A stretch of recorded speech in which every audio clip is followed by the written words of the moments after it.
여러분들 노트북과 태블릿 둘 중 하나 선택하라고 하시면 어떤 거 선택하시겠어요? 사실 태블릿이 가지고 다니기 좀 편하긴 한데 이렇게 타이핑 치기 힘들 것 같고 또 영상 편집도 힘들다던데요? 라고 알고 계시는 분들에게 정확히 태블릿의 장단점, 어떤 부분이 편하고 어떤 부분이 불편한지 오늘 제가 그 고민 해결해 드리겠습니다.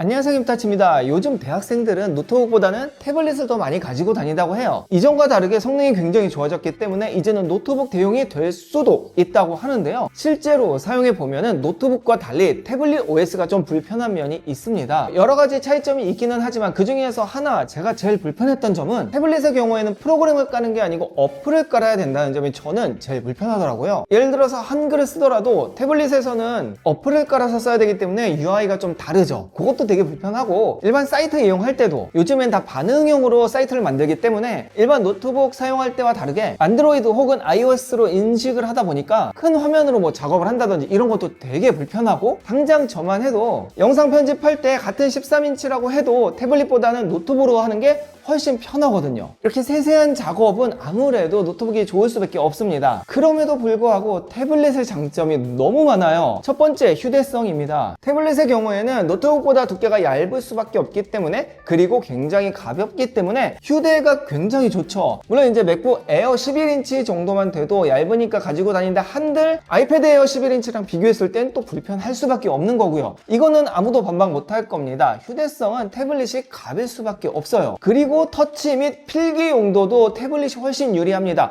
물론 요즘에는 노트북도 액정에 필기가 되는 제품들이 나오기는 하지만 어쨌든 키보드가 메인이기 때문에 터치나 필기에 불리할 수밖에 없죠. 하지만 태블릿의 경우에는 터치로 작동을 하게끔 만들었기 때문에 감도가 굉장히 좋고, 또한 이렇게 펜이 있으면은 뭐 필기라든지 아니면 그림 그리기까지 굉장히 유리합니다. 이건 노트북에서 따라올 수 없는 부분이죠. 그럼 혹자들은 그런 말 할 거예요. 아니 그래도 노트북은 키보드가 있으니까 타이핑이나 이런 게 훨씬 유리하잖아. 그거 어떻게 해결할 건데? 해결 가능하죠? 이렇게 키보드 케이스를 쓰면 됩니다. 이렇게 열어서 타이핑 치면 되죠. 뭐 문제될 거 전혀 없어요. 키감도 굉장히 좋습니다. 물론 아이패드 정품의 경우이지만 요즘에는 구조독처럼 서드파티 제품들도 굉장히 좋아요. 다음은 컨텐츠 소비에 유리합니다. 아무래도 노트북은 이제 열면은 이 부피가 커지기 때문에 침대나 소파 이런 데서 라이트하게 보기는 좀 힘든 것 같습니다.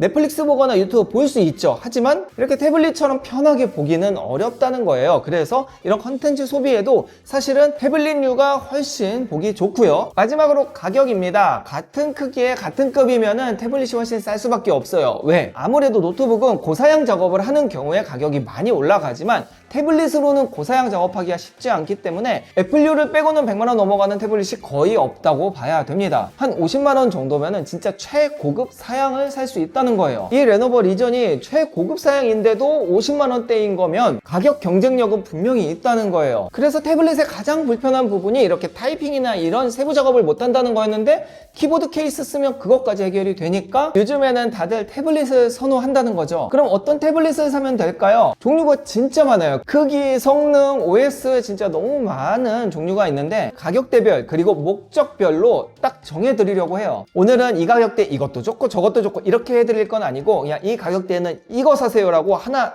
딱 집어드릴 테니까 딱 보고 구매하시면 됩니다. 자, 첫 번째 10만원대입니다. 개인적으로는 가장 무난하다고 생각하는 아이뮤즈 뮤패드 K11 LTE입니다. 여기 LTE 있는 거 보면 아시겠죠? 유심을 넣어서 외부에서도 인터넷을 쓸 수 있어요. 가격은 딱 걸렸어요. 198,000원. 사실은 K10 플러스가 있는데 그거보다 얘가 훨씬 좋기 때문에 얘를 추천드립니다. 디자인과 스펙을 보면은 우선은 이렇게 깔끔하게 생겼고 요즘에 나오는 태블릿들은 외관이나 디자인은 거의 비슷한 것 같아요. 깔끔합니다. 450니트 야외에서 쓰기 굉장히 좋고요. 90Hz입니다. 그리고 차량용 내비게이션, 그러니까 GPS가 있으면서 LTE 지원을 하기 때문에 내비게이션으로도 쓸 수 있어요. 프로세서는 G99입니다. 미디어텍 G99는 그렇게 좋다고 할 수는 없지만 무난하게 사용할 수 있고 뭐 라이트한 게임들은 다 잘 돌아가요. 그 다음에 배터리는 8100 만 정도를 저는 되게 좋다고 보는데 8000도 꽤 오래 갑니다. 이건 좀 신기하네요. 알아야 될 게 태블릿으로 분류가 아니고 휴대폰으로 분류가 되네요. 이게 훨씬 나아요. 요즘에 알뜰폰이 잘 되기 때문에 싸게 하나 가입을 해서 사용하는 것도 좋고 태블릿은 이제 메인 통신사에서 추가로 개설할 수 있죠. 근데 이제 안 된다고는 하지만 여기 보면은 내 방에서 기기 등록을 하면 사용할 수 있는 것 같습니다. 요거는 좀 확실하게 알아보고, 크기는 27.9니까 약 11인치 정도 됩니다. 딱 쓰기 좋은 크기. PD 20W까지 충전 지원, 그래서 빠르게 충전도 가능하고요. 뒷판 보면 이렇게 카메라 하나 있고 깔끔하게 되어 있죠. 사실 요 정도면 20만원 미만으로는 굉장히 가성비가 좋다고 생각해요. 특히 우리나라에서 만든 거니까. 두 번째는 30만원대 볼까요? 자, 레노버 샤오신 패드 프로입니다. 12.7인치. 얘는 좀 크고요. 제가 이전에도 한번 소개했었는데 요 컴포트 에디션이라고 해서 이게 다른 게 뭐냐면 기존 제품보다 이렇게 눈부심 저감의 그 액정이 있어요. 그래서 블루라이트 좀 감소시키고 플리커 프리 있고 등등이 있습니다. 그 전과는 크게 다를 건 없는데 가격이 사실 34만원 정도이고 요거 조금 더 싸면 30만원 초반까지 나오거든요. 워낙 유명한 제품이기 때문에 스펙을 보면은 얘는 400니트이고 144Hz입니다. 이게 굉장히 부드럽죠. 그리고 디멘시티 8300이에요. 스냅드래곤 870보다 디멘시티 8300이 벤치 점수에서도 훨씬 좋기 때문에 뭐 출시도 2년 후에 출시했죠. 당연히 더 좋을 수밖에 없고, 배터리 만, 그리고 얘는 이제 마이크로 SD로 1TB까지의 자체 용량을 확장할 수 있기 때문에 여기서 128 사도 상관이 없는 거예요. 펜도 뭐 4000 등급까지 필압이 가능하기 때문에 뭐 와콤처럼 완전 그램 그리기 위한 거 아니면 이 정도면 충분하다고 봅니다. 필기도 편하고요. 딱 보면은 다 비슷하게 생기지 않았나요? 이렇게 크기만 다르고, 또한 이런 무선 마그네틱 키보드도 구매해서 사용하면 돼요. 요거 이제 포고핀, 요게 뭐냐면 블루투스가 아니고 그냥 뒤에 있는 단자로 연결해서 바로 연결이 되는 거죠.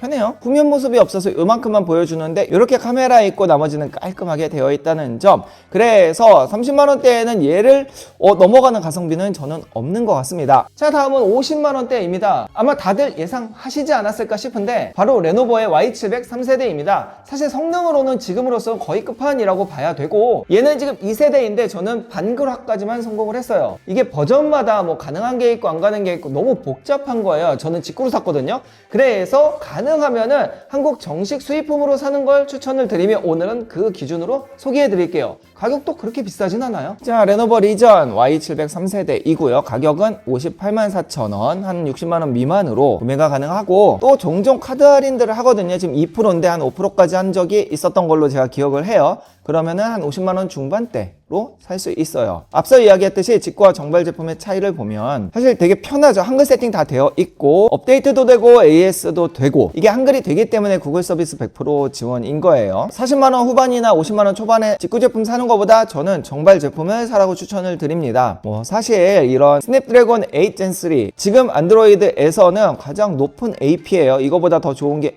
있나? 플러스가 있나? 그럴 거예요.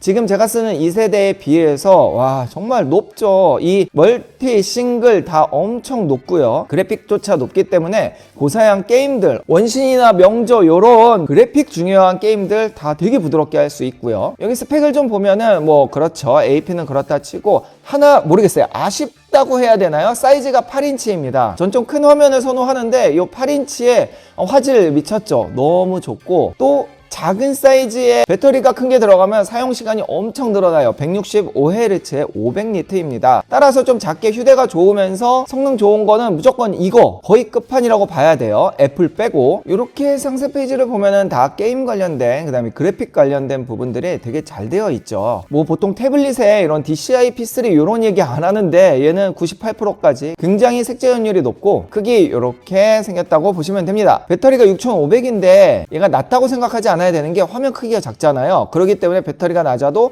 꽤 오래 사용할 수 있다는 거죠. 16시간이면 큰 사이즈의 한 8000 정도의 배터리랑 거의 동급 성능입니다. 가볍게 잘 활용할 수 있는 요 Y700 3세대까지. 자, 70만원대 이상도 소개해드리려고 하는데요. 바로 애플 제품들입니다. 아이패드 시리즈인데요. 오늘은 두 개 소개할 거예요. 바로 아이패드 미니 7세대 그리고 아이패드 에어 M3 11인치입니다. 나는 애플 생태계다. 그리고 펜을 좀 잘 써야 된다. 이 필기 되게 중요하다. 그리고 자료는 다 아이클라우드에 백업이 되면서 맥도 만약에 쓰고 계신다 그러면 안드로이드 패드 쓰기 쉽지 않을 거예요. 왜냐면 서로 동기화가 잘 안 되기 때문에. 그리고 사이드카나 뭐 이런 기능들을 맥이랑 사용하려면 또 아이패드만 되거든요. 보조 모니터 살 필요 없다는 거고, 그러니까 태블릿 하나 있으면은 이 애플 생태계에 되게 편해집니다. 물론 얘는 이제 아이패드 6세대 이전 세대고요. 얘도 아이패드 M2입니다. M3 제품은 아니에요. 만약에 내가 아이패드로 뭐 필기를 너무 많이 한다든지 이런 거 아니고 휴대가 좋으면서 좀 라이트하게 쓰고 싶다. 근데 아이패드는 써야겠다. 그리고 큰 화면 필요 없이 여기에서 컨텐츠를 보거나 아니면은 작업을 하거나 또 필기를 하더라도 그림 그리는 게 아니고 라이트하게 메모 정도 한다라고 하시는 분들은 성능 좋은 거 살 필요 없습니다. 사실 아이패드 10세대 끝나고 11세대라고 하는 A16이 나오기는 했지만 얘는 A17 프로 칩이에요. 그러니 좀 오래 사용하려면 성능이 어느 정도 좀 괜찮은, 그래도 칩셋이 높은 걸 사는 게 저는 더 좋다고 생각하고, 또 라이트하게 사용할 건데 큰 화면 필요 없다면은 아이패드 미니 이번에 괜찮아요. 전부 다 칩셋 업그레이드 돼서 폼팩터 같으니까 기존 거 사용할 수 있고, 저는 또 그게 나름 장점이라고 생각하거든요. 그래서 라이트하게 작은 거 원하시는 분들은 아이패드 미니 사시면 되고요. 가격은 73만원대이고요. 나는 그래도 생산적인 작업을 할 거다, 그래서 화면이 좀 커야 되고 무게는 되게 가벼우니까 휴대성은 괜찮거든요. 학교에서 뭐 필기도 해야 되고 좀 화면이 넓어야 필기하기 편하니까, 그리고 컨텐츠도 좀 시원시원하게 큰 걸로 보고 싶고, 성능도 얘가 지금 M2지만 이제 새로 나온 건 M3잖아요. M3 추천드리는데 M3 정도면은 최소 5년은 정말 빠릿빠릿하게 신형처럼 사용할 수 있고 그 이후로도 충분히 사용할 수 있다고 저는 생각하거든요. 그래서 어차피 나는 맥라이프를 즐기고 사는 거 좀 화면 큰 거 사고 싶다 하면은 아이패드 에어 11인치 M3도 저는 굉장히 가성비 좋다고 봐요. 가격은 949,000원, 그러니까 95만원 정도이고 진짜 애플은 비싸긴 한 것 같아요. 근데 한번 애플 생태계에 빠지면 진짜 못 태어나와요. 거기에 빠지신 분들은 아이패드 에어, 그리고 이제 프로 라인은 저는 개인적으로 뭐 너무 좋기는 한데 에어 정도만 해도 충분히 뭐 영상 편집이나 이런 거 다 가능하기 때문에 여기까지만 추천드려요. 참고로 쿠팡에서 구매하면은 요즘에는 할인을 그렇게 많이 하지는 않은데 한 3% 정도 할인하거나 아니면 5개월 무이자, 그 다음에 애플케어를 한 20% 할인하니까 무이자 필요하거나 아니면 액캡을 좀 싸게 구매하고 싶은 분들은 쿠팡에서 사셔도 저는 괜찮다고 봅니다. 어차피 다 같은 제품이니까. 노트북 살까 아니면 태블릿 살까 고민하시는 분들 오늘 영상이 좀 도움이 되셨길 바라며 합리적인 소비하시기 바랍니다. 제품은 아까 영상 나올 때 쇼핑 탭 혹은 아래 더보기에다가 쫙 다 스펙까지 정리해서 놨으니까 한번 보시고 구매하시면 최저가 구매 가능합니다. 자, 그럼 오늘은 여기까지.